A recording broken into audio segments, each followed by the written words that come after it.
గత ప్రభుత్వంలో గ్రామాల్లో ఎలాంటి అభివృద్ధి జరగలేదని హోంమంత్రి అనిత అన్నారు. ఎన్డీఏ ప్రభుత్వంలో గ్రామాలు అన్ని విధాలుగా అభివృద్ధి చెందుతున్నాయని తెలిపారు.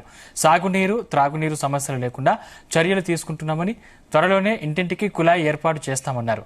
అనకాపల్లి జిల్లా పాయకరావుపేటలో హోంమంత్రి అనిత పర్యటించారు. నామవరం గ్రామస్తులతో ముఖాముఖి కార్యక్రమం నిర్వహించారు.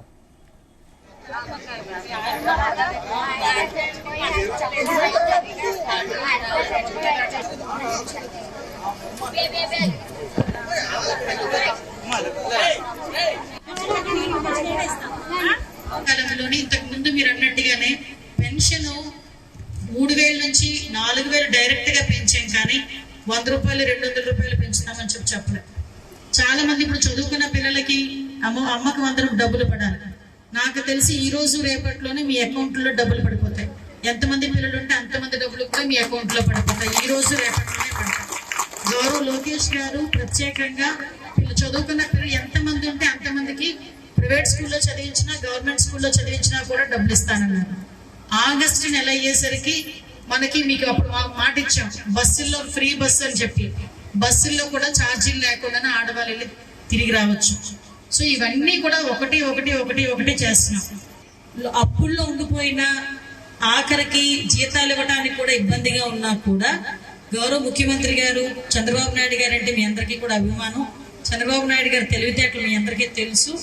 ఆయన ఈ రోజు గురించి ఆలోచించరు, రేపటి గురించి, ఎల్లుండి గురించి కూడా ఆలోచిస్తారు. అటువంటి వ్యక్తి కాబట్టి ఒక పక్క నుంచి జీతాలు ఇచ్చుకుంటున్నాం, ఒక పక్క నుంచి పరిశ్రమలు వస్తున్నాయి. ఈ రోజు ఇంతకు ముందు పాయకరావుపేట నియోజకవర్గంలో ఒక డెక్కన్ కంపెనీ, హెట్రో కంపెనీ తప్ప ఏది ఉండేది కాదు. కానీ ఈ రోజు స్టీల్ ఫ్యాక్టరీ మన దగ్గరికి వస్తుంది. Steel factory